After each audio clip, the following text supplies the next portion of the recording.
നീ വായിക്കാൻ വേണ്ടി മാത്രം എഴുതുന്നത്. എനിക്ക് ഞാൻ മാത്രമേ ഉള്ളൂ എന്ന് കരുതി ജീവിച്ചിരുന്ന സമയത്താ നീ എന്റെ ലൈഫിലോട്ട് കടന്നു വന്നത്. ഒരാൾ പറയാനില്ലാത്ത സന്തോഷങ്ങളല്ലെന്നും ഒരാളോട് പറഞ്ഞ് കരയാനാവാത്ത സങ്കടങ്ങള്. എപ്പോഴാണ് ഒരു വ്യക്തി സൂയിസൈഡിനെ കുറിച്ച് ചിന്തിക്കുന്നതെന്ന് അറിയോ? നമ്മളെ കേൾക്കാൻ ആരുമില്ല, നമ്മളെ അറിയാൻ ആരുമില്ല.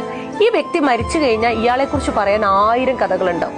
ഈ മരിക്കുന്ന വ്യക്തിക്ക് പറയാൻ ഒരു കഥയേ ഉണ്ടാവുള്ളൂ. ആ കഥ കേൾക്കാൻ ഒരാളും ഭൂമിയിൽ ഉണ്ടായി. My dream. Just waiting. ഞാൻ പോവാണ്. ഇനിയൊരിക്കലും തമ്മിൽ കാണാതിരിക്കാൻ ശ്രമിക്കാം. ചെയ്തു പോയ തെറ്റുകൾക്കൊക്കെ ഒരിക്കൽ കൂടി ക്ഷമ ചോദിക്കുകയാണ്. ബൈ.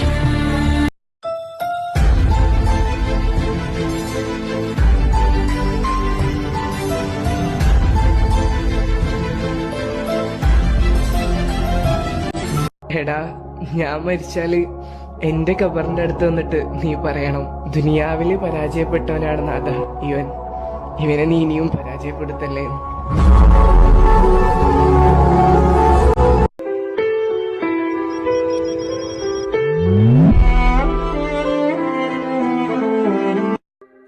ശരിക്കും ഈ ഭൂമിയിൽ ഇനി ഞാൻ കൂടുതൽ കാലമൊന്നുമില്ലടോ.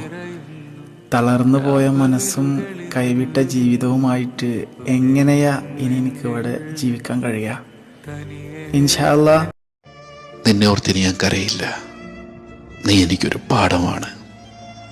ഈ ലോകത്ത് ഒന്നിനെയും ആത്മാർത്ഥമായി സ്നേഹിക്കുകയോ വിശ്വസിക്കുകയോ ചെയ്യരുത് എന്നുള്ളൊരു പാഠം.